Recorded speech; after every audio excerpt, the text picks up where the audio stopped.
انسانی تاریخ کے اوراق میں کچھ داستانیں ایسی ہیں جو وقت کی گرد میں نہیں کھوتی بلکہ آنے والی نسلوں کے لیے مشعل راہ بن جاتی ہیں۔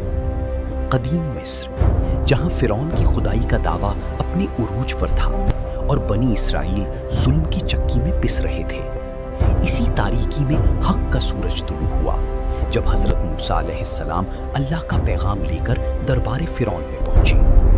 جب موسیٰ علیہ السلام نے اپنا ہاتھ گریبان سے نکالا تو وہ سورج کی طرح چمکنے لگا۔ یہ ایک الہی نشانی تھی جس نے دربار کے در و دیوار ہلا دیے، مگر فرعون نے، جس کے دل پر تکبر کے تالے لگے تھے، اسے جادو قرار دیا۔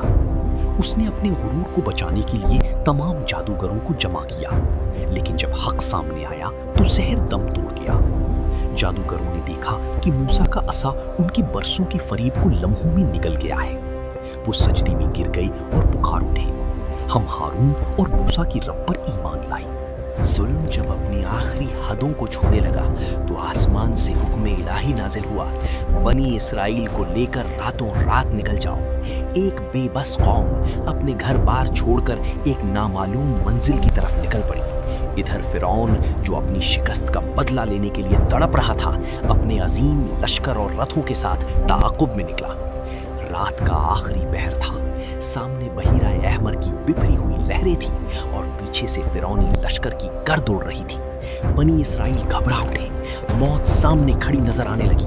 انہوں نے پکارا، اے موسیٰ، ہم پکڑے گئے۔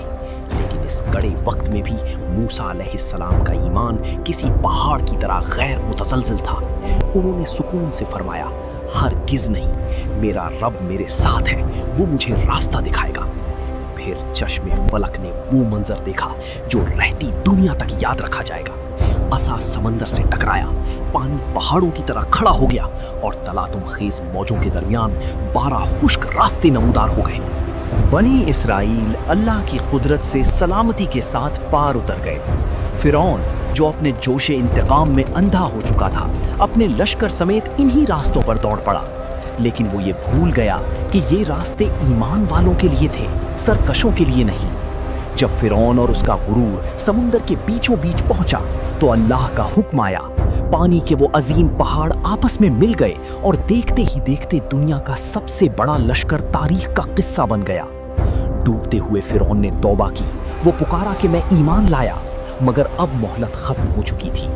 اللہ نے اس کی توبہ رد کر دی، لیکن اس کے جسم کو بچا لیں گے تاکہ تو اپنے بعد آنے والوں کے لیے نشان عبرت بن جائے۔